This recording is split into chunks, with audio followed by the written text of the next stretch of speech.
আসসালামু আলাইকুম। আজকে আসছি বাহেরচর পশ্চিম সমাজ জামে মসজিদে। আজকে এখানেই ফজরের সালাতটা আদায় করব ইনশাল্লাহ।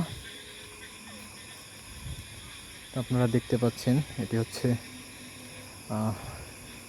বাহেরচর পশ্চিম সমাজ জামে মসজিদ। মসজিদটি বেশ সুন্দর।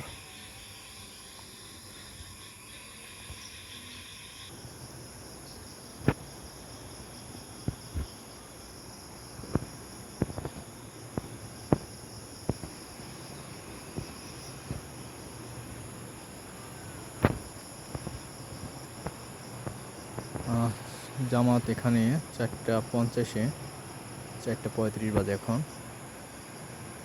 মুসল্লিরা এখনও আসেনি, তবে আসবে ইনশাল্লাহ। আলহামদুলিল্লাহ, ফজরের নামাজ পড়লাম আমরা এখানে। মুসল্লি ভালোই হয়েছে, খারাপ না, আলহামদুলিল্লাহ।